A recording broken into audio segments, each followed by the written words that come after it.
ونسلم علی رسولہ الکریم اما بعد فاعوذ باللہ من الشیطان الرجیم بسم اللہ الرحمن الرحیم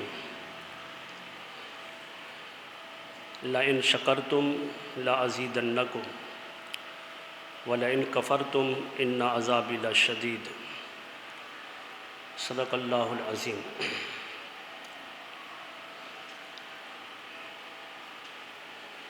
رب اشرح لی صدری ویسر لی امری واحلل عقدۃ من لسانی یفقہوا قولی۔ صلاۃ و سلاما علیک یا سیدی یا رسول اللہ وعلی آلک و اصحابک یا حبیب اللہ۔ حمد و صلاۃ پر مشتمل مختصر ترین خطبہ کے بعد نہایت واجب الاحترام معزز و محترم سامعین کرام، عزیزان گرامی قدر، اللہ رب العزت کے فضل و کرم سے، اس کی دی ہوئی توفیق سے بندہ ناچیز نے، حقیر نے، فقیر نے آپ احباب کے سامنے اللہ رب العزت کی مقدس و مطہر کتاب میں سے مقدس الفاظ تلاوت کرنے کا شرف حاصل کیا ہے۔ دعا گو ہوں کہ اللہ تبارک و تعالی مجھ بندہ ناچیز کو حق اور سچ کہنے کی توفیق عطا فرمائے اور ہمیں عمل کی توفیق عطا فرمائے۔ اللہ رب العزت نے حضرت انسان کو بہت سی خوبیوں سے نوازا ہے۔ بنی آدم کا تاج حضرت انسان کے سر پر رکھا ہے اور حضرت انسان کی تخلیق اللہ رب العزت نے تمام مخلوقات میں سے احسن فرمائی ہے، اور اللہ رب العزت نے حضرت انسان کے لیے جہان اور جہان میں جو کچھ ہے انسان کے واسطے، انسان کے فائدے کے لیے اللہ رب العزت نے ان کو پیدا فرمایا ہے۔ ہر چیز کی تخلیق کا مقصد ہوتا ہے، تو جب ہم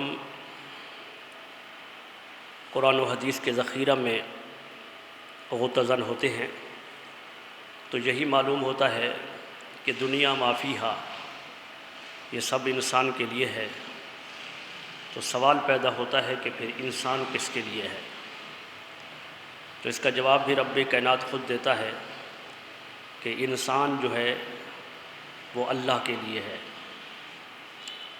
وہ ایک شاعر نے کہا نا کہ کھیتی سرسبز ہے تیری غذا کے واسطے، سورج چاند اور سورج اور ستارے ہیں ضیاء کے واسطے، بحر و بر شمس و قمر ماء و شمع کے واسطے، سارا جہاں تیرے لیے تو ہے خدا کے واسطے۔ تو رب کائنات نے سارا جہان جو ہے وہ انسان کے لیے بنایا ہے، اور انسان کو فرمایا انسان کے لیے کہ وما خلقت الجن والانس الا لیعبدون، ہر چیز انسان کے لیے پیدا کی ہے مگر انسان اور جنوں کو ہم نے اپنی عبادت کے لیے پیدا کیا ہے۔ تو اللہ رب العزت نے انسان کو یہ عظمت عطا کی ہے کہ ہر چیز، ہر نعمت، اور نعمت بھی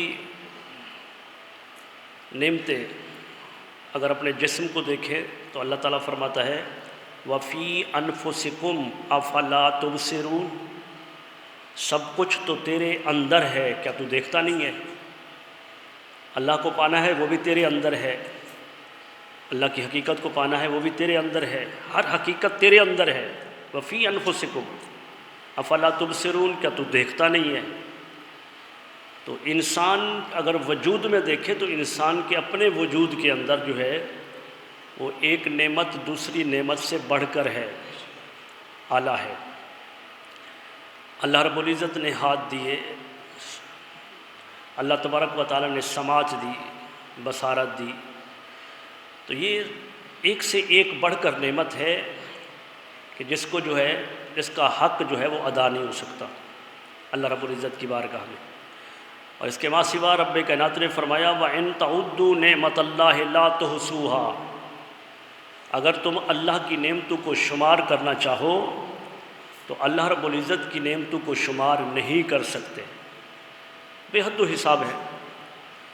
اسی ایک سانس کو دیکھ لیجئے، ایک سانس لینے میں دو نعمتیں پوشیدہ ہیں، ایک سانس میں ایک سانس لینا، اگر اللہ تعالیٰ نہ چاہے کہ بندہ سانس نہ لے سکے تو بھی موت واقع، اگر سانس باہر نہ پھینک سکے تب بھی موت واقع۔ وہ ایک بہت بڑے عالم ابن سماک جن کا نام ہے، بہت بڑے فقیہ ہو گزرے ہیں، وہ ہارون رشید کے پاس گئے ہوئے تھے، وہ خلیفۃ بادشاہ تھے، تو وہ ان کو بلا لیا کرتے تھے۔ ہارون رشید اچھے وقت تھے اور اچھے بادشاہ تھے، تو علماء کرام سے وہ اکیلے بیٹھ کر واعظ و نصیحت، پند و نصیحت کی باتیں ان سے سنتے تھے۔ تو ہارون رشید کے بعد ابن سماک جو ہے وہ گئے ہوئے ہیں اور ان کو نصیحت کر رہے ہیں۔ ہارون رشید ان کی نصیحت سے آبدیدہ ہو گئے۔ اتنے میں نوکر نے آپ کے پاس پانی پیش کیا، تو جب پانی پیش کیا تو اس پر بھی اس معلم نے، اس مدرس نے، اس عالم دین نے اس پر بھی ان کو ایک سبق دیا۔ پینے سے پہلے ان کو کہا کہ بادشاہ سلامت، اگر آپ کو سخت قسم کی پیاس لگی ہو، جان لبوں پر آ جائے، ایسی پیاس لگی ہو، تو آپ پانی خریدنے کے لیے، وہ پانی جو ہے آپ کی پوری بادشاہت کے عوض میں ملتا ہو، تو آپ کیا کریں گے؟ جان دے دیں گے یا پانی خریدیں گے پوری بادشاہت کے عوض؟ تو بادشاہ نے کہا کہ میں پوری بادشاہت دے دوں گا اور پانی خرید لوں گا۔ یہی ہوتا ہے نا آج کل، یہ جو 20 30 40 ہزار 50 ہزار یا ایک اچھا قسم کا موبائل جیب میں ہوتا ہے، تو بڑے آسان طریقے سے ان کو پیش کر رہے ہوتے ہیں ڈاکوؤں کو، تو کیوں دیر کر رہے ہوتے ہیں کہ ہماری جان بچ جائے۔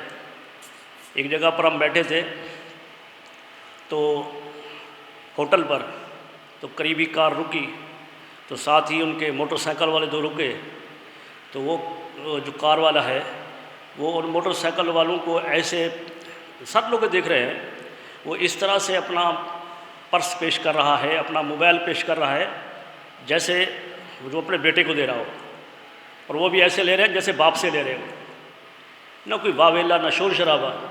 وجہ کیا ہے؟ پتہ ہے نا کہ اگر نہ ہوا تو جان جائے گی، جان جائے گی، تو جان اتنا عزیز ہے، اتنا پیاری ہے۔ تو بادشاہ کو کہا کہ اگر یہ پانی آپ پی لیں، یہ گلاس پانی کا آپ پی لیں، اور پینے کے بعد یہ پانی جو ہے پھر اخراج نہ کرے، یہ فلٹر ہو کر جو خارج ہوتا ہے، تو اگر اللہ تبارک و تعالیٰ ان راستوں کو بند کر دے، پیشاب رک جاتا ہے بعض اوقات، کتنا تکلیف ہوتی ہے لوگوں کو جس کو یہ تکلیف ہوتی ہے، تو پھر اس کے جاری کرنے کا صرف ایک طریقہ ہو کہ دنیا مافیہ، جو آپ کے پاس مال و متاع ہے وہ آپ دیں اور یہ بیماری، یہ پیشاب خارج ہو جائے، تو آپ کیا کریں گے؟ اس نے کہا پوری متاع دے دوں گا۔ تو عالم دین نے کہا اس بادشاہت کی وقت صرف اتنا ہے، کیا فائدہ ایسی بادشاہت کا جس کی وقت ایک گلاس پانی جتنا نہیں ہے۔ یہ حکایت ہے جو ہم نے کتابوں میں پڑھی، لیکن آقا علیہ الصلوۃ والسلام کا فرمان سنیے، حضور علیہ الصلوۃ والسلام کا، کہ آخرت کے دن ایک شخص جو ہے وہ 700 سال سابقہ امتوں کی زندگیاں بڑی ہوا کرتی تھی۔ ایک روایت میں نے 400 سال پڑھا، ایک میں 700 سال پڑھا۔ 400 سال بھی بڑی مدت ہے۔ 400 سال وہ ایسا بندہ ہوگا کہ 400 سال کا عابد ہوگا، 400 سال کا عابد، یعنی دن رات عبادت کرنے والا۔ تو آخرت کے دن اللہ رب العزت اسے فرمائے گا، آخرت کے دن جب جنتی جنت میں جائیں گے، دوزخی دوزخ میں جائیں گے، تو اللہ رب العزت اسے فرمائے گا فرشتوں سے کہ اس شخص کو میرے فضل کی وجہ سے جنت میں لے جاؤ۔ تو وہ بس شخص اڑ جائے گا، وہ کہے گا یا اللہ میں تیرے فضل سے جاؤں تو میری عبادت کہاں گئی؟ وہ 400 سال میں نے جو عبادت کی ہے وہ کہاں گئی؟ تو اللہ رب العزت فرمائے گا اچھا تجھے بڑا غرور ہے، فخر ہے اپنی عبادت پر۔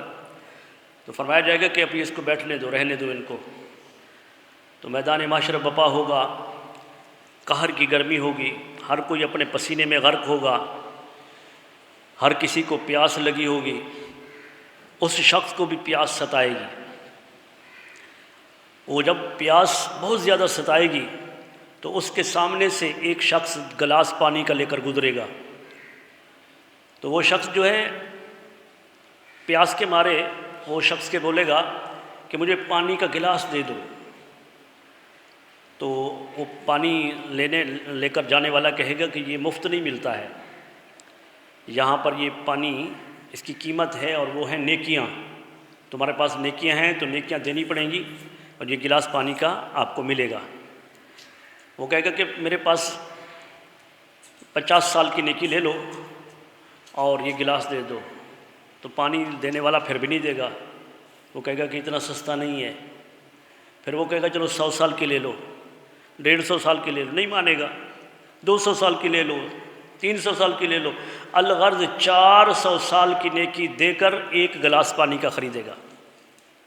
اب اللہ رب العزت فرمائے گا کہ وہ میرا فضل تھا، میں اپنے فضل سے آپ کو جنت میں بھیج رہا تھا، اب تو نے ساری نیکیاں تو ایک گلاس پانی کے عوض بیچ ڈالی، اب میرا عدل یہ ہے کہ تم جس کو فرشتوں سے فرمایا جائے گا کہ جہنم میں لے جاؤ۔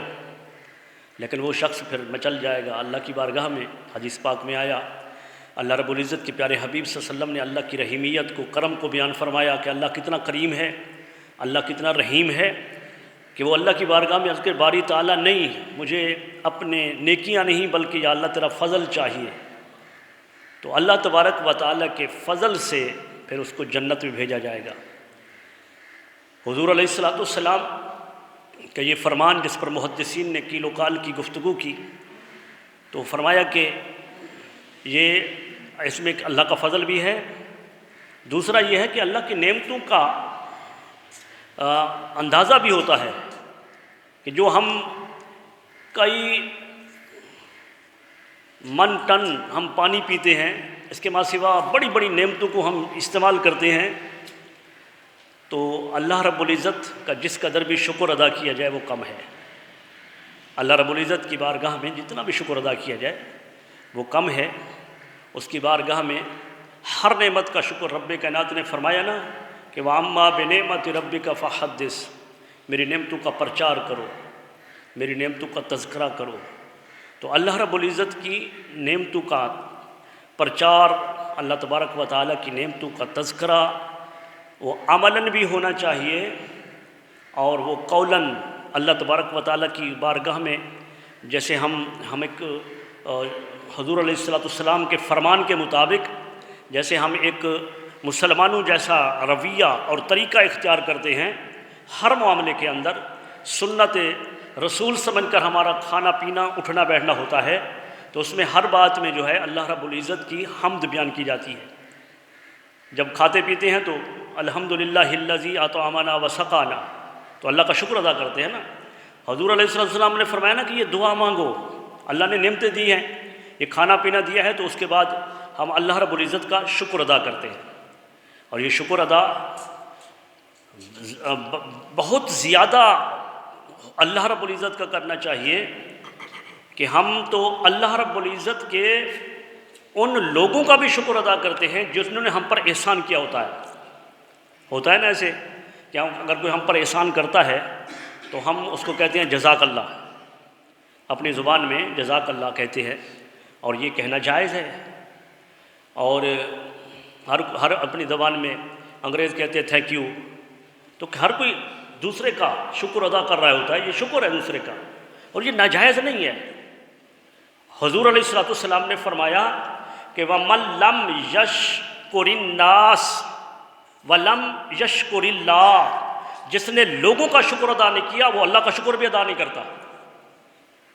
لوگوں کا بھی احسان جو ہے اس کو اس الفاظ میں جزاک اللہ، ہم تو پھر کوئی ایسا بھی کرتا ہے، کوئی کتنا بڑے کوئی احسان کر دیتا ہے، بہت بڑا احسان ہوتا ہے، تو وہ جزاک اللہ کے الفاظ بھی کم پڑ جاتے ہیں۔ ہم کہتے ہیں ہمارے پاس الفاظ ہی نہیں ہیں کہ ہم کس الفاظ میں آپ کا یہ شکر ادا کریں، آپ کا شکریہ کہیں، آپ کو ہم آپ کو کن الفاظ میں شکریہ کہیں، ہمارے پاس تو وہ الفاظ ہی نہیں ہیں، تو وہ کتنا بڑا احسان کیا ہوگا اس نے جس کو کہنا ہمارے پاس الفاظ ہی نہیں ہے۔ اب اس کو بھی دیکھیں کہ جو اس نے احسان کیا، جس کے لیے ہم کہہ رہے ہیں کہ ہمارے پاس وہ الفاظ نہیں کہ آپ کا شکریہ ادا کریں، کبھی کہہ رہے ہیں جزاک اللہ، اللہ تمہیں جزا عطا فرمائے، اور کبھی جو ہے اس کو ایسے الفاظ میں کہہ رہے ہیں کہ ہمارے پاس الفاظ نہیں، لیکن وہ ساری چیزیں ہیچ ہیں رب کائنات نے جو ہم پر کرم کیا ہے، نعمتیں عطا کی ہیں، احسان کیا ہے، وہ سب سے افضل ہے، سب سے اعلیٰ ہے۔ تو اللہ رب العزت کا شکر، اللہ تبارک و تعالیٰ کا احسان جو اس نے کیا ہے اس کا شکر ادا کرنا سب سے اعلیٰ ہے۔ اور اس شکر سے کیا ہوتا ہے؟ اس شکر ادا کرنے سے نعمتوں میں زوال نہیں آتا، اور اللہ رب العزت جو نعمتیں نہیں ملی ہوتی اس میں بھی اضافہ کرتا ہے۔ یہ آیت کریمہ کا حصہ میں نے تلاوت کیا تو رب کائنات نے یہی تو فرمایا کہ جو شکر ادا کرتا ہے تو ہم اس کے لیے لَأَزِيدَنَّكُمْ، ہم ان کے لیے نعمتیں بڑھا دیتے ہیں۔ وَلَئِن شَكَرْتُمْ، اے لوگو اگر تم شکر ادا کرو گے، اللہ رب العزت کا اگر تم شکر ادا کرو گے، لَأَزِيدَنَّكُمْ، تو ہم تمہاری نعمتوں کو بڑھا دیں گے۔ پہلی نعمتوں میں بھی زوال نہیں آئے گا۔ علماء کرام نے، محدثین نے، مفسرین نے لکھا کہ نعمتوں میں، روزی میں تنگی، نعمتوں میں کمی گناہوں کے سبب بھی آتی ہے۔ آزمائش بھی اپنی جگہ پر علیحدہ علیحدہ اس کی صورت ہے، لیکن ایک سبب یہ ہوتا ہے کہ بندہ جب گناہوں پر اتر آتا ہے تو پھر مصائب اور آلام کا شکار ہو جاتا ہے، اور اگر بندہ اللہ کا شکر ادا کرتا رہے تو اللہ تبارک و تعالیٰ پہلی نعمتوں کو بھی برقرار رکھتا ہے، اور مزید اللہ رب العزت مزید نعمتیں عطا فرماتا ہے۔ اور فرمایا کہ اگر تم انکار کرو گے، وَلَئِن كَفَرْتُمْ، اگر تم نے میری نعمتوں کا انکار کیا تو اِنَّ عَذَابِي لَشَدِيدٌ، تو میرا عذاب بڑا سخت ہے۔ اللہ رب العزت کا شکر کرنے سے نعمتیں بڑھتی ہیں۔ میں نے ایک حکایت میں پڑھا، حضرت عمر بن عبد العزیز رضی اللہ تعالیٰ عنہ، جن کا زمانہ خلفائے راشدین جیسا زمانہ تھا، بلکہ بعض علماء کرام نے کہا کہ آپ کو بھی خلفائے راشدین میں شریک کیا جائے، کہ آپ کی جو خلافت ہے وہ بالکل عین خلفائے اربعہ کے طریقے پر تھی۔ تو حضرت عمر بن عبد العزیز کی بارگاہ میں، آپ کی دربار میں ایک خاتون آئی اور اس نے آ کر عرض کیا کہ بادشاہ سلامت، خلیفۃ المسلمین، میرا خامد فوت ہو گیا ہے اور میرے 4 بیٹے ہیں، میں چونکہ کام کاج نہیں کر سکتی، میرا کام کاج کرنے والا فوت ہو گیا ہے، تو میں یہ عرض لے کر آئی ہوں کہ آپ بیت المال سے میرے بیٹوں کے لیے وظیفہ، ماہانہ وظیفہ مقرر کر دیں۔ تو حضرت عمر بن عبد العزیز نے فرمایا کہ خزانے میں اتنا مالیت نہیں ہے کہ 4 بیٹوں کا وظیفہ مقرر کیا جائے، ہاں میں آپ کے 4 بیٹوں میں سے ایک کا وظیفہ مقرر کرنے کا حکم دے دیتا ہوں۔ بڑھیا کیا کر سکتی تھی؟ بڑھیا نے کہا الحمدللہ۔ اس نے لکھا ایک بیٹے کے لیے کہ اس کو جو ہے نا دیا جائے۔ جب وہ لکھ چکا اپنے خزانچی کو کہ ایک بیٹے کا وظیفہ مقرر کیا جائے بیت المال سے، تو اس بڑھیا نے کہا الحمدللہ، الحمدللہ۔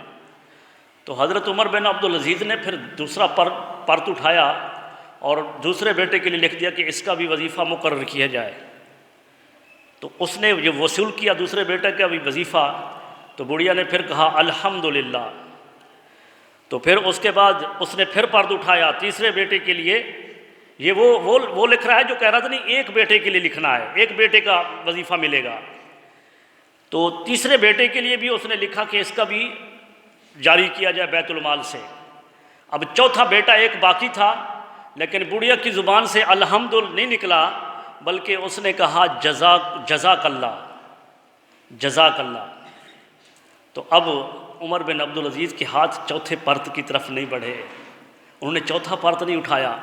بڑھیا نے پوچھ لیا کہ اے خلیفۃ المسلمین معاملہ کیا ہے، کہ آپ نے تو فرمایا تھا کہ ایک بیٹے کا، پھر آپ نے دوسرے کا لکھا، پھر تیسرے کا لکھا، پھر آپ نے چوتھے کو چھوڑ دیا۔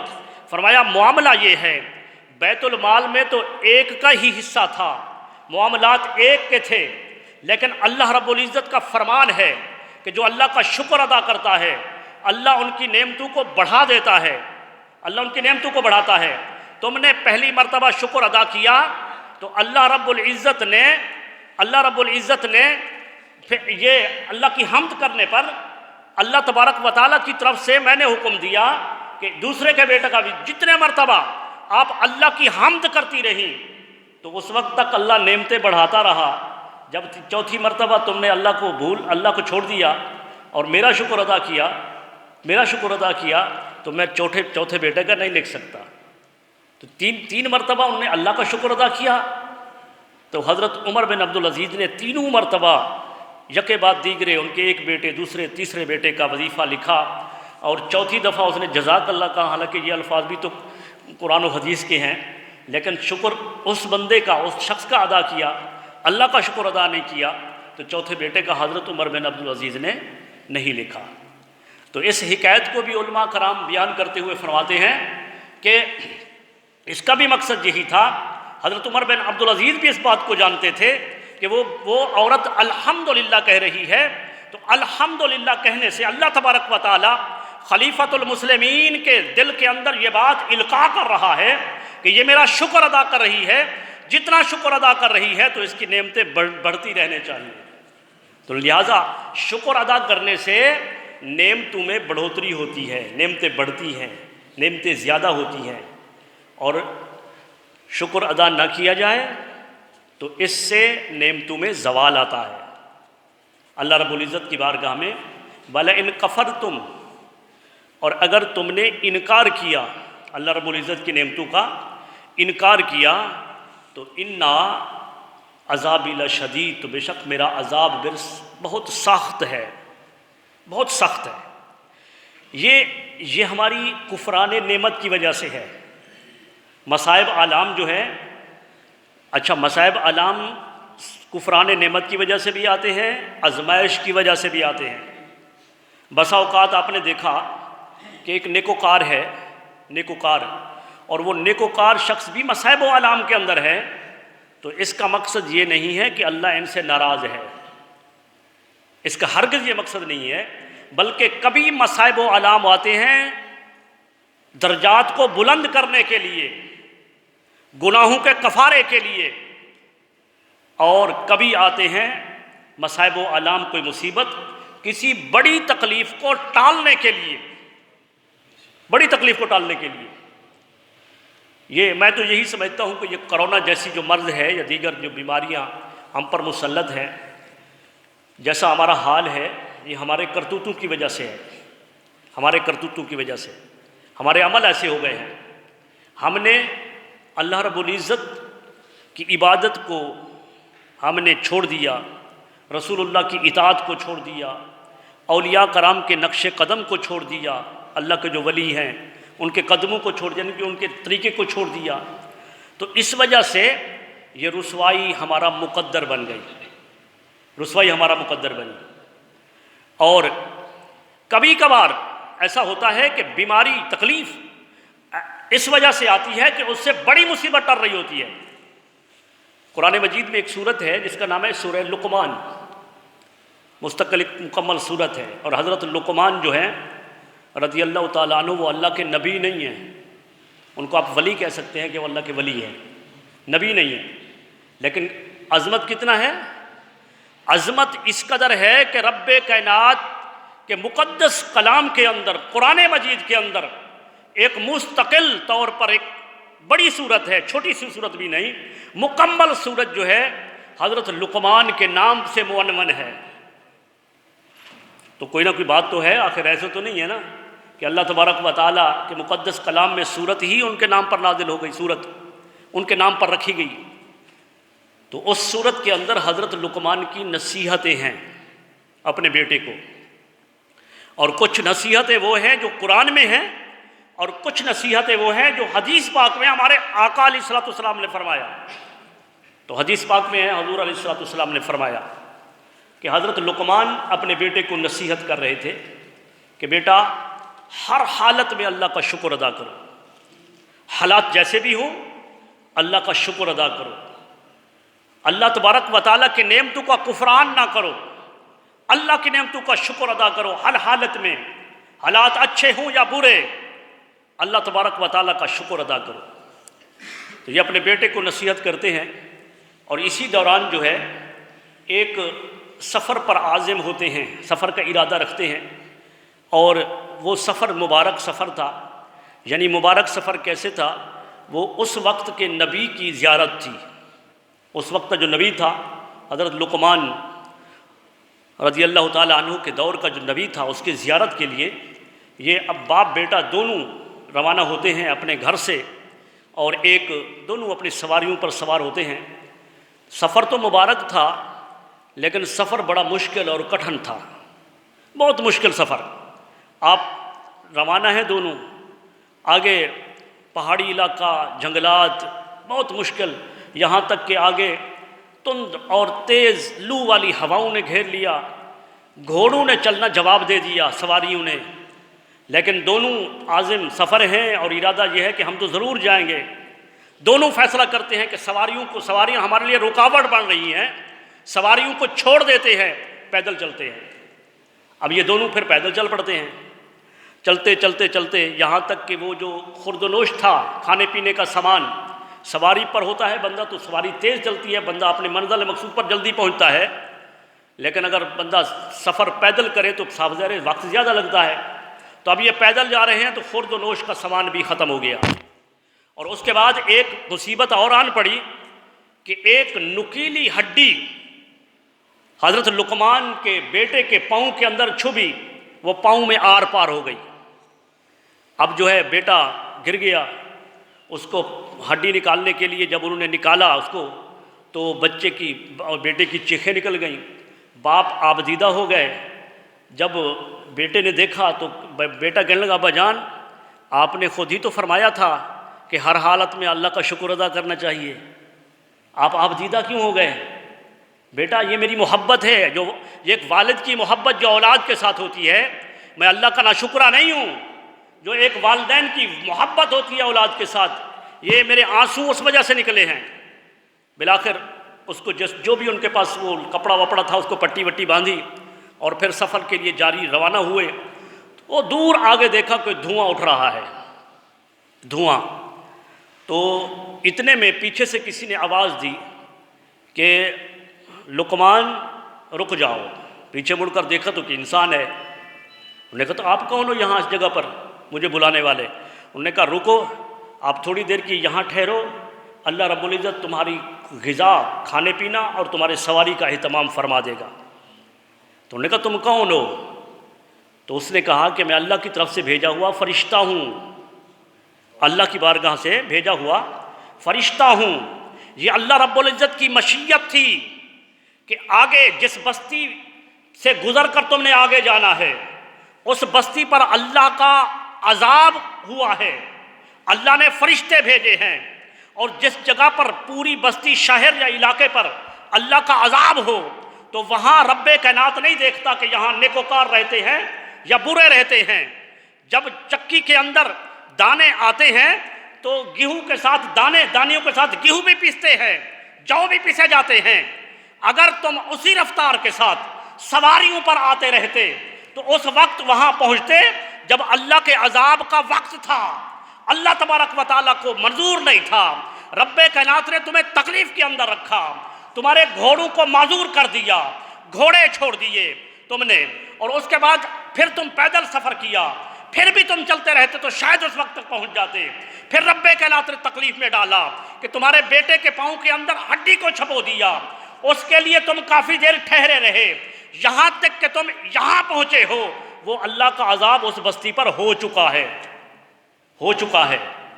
اور اب اللہ تبارک و تعالیٰ کی طرف سے تمہیں سواری بھی ملے گی اور تمہیں کھانا پینا بھی ملے گا۔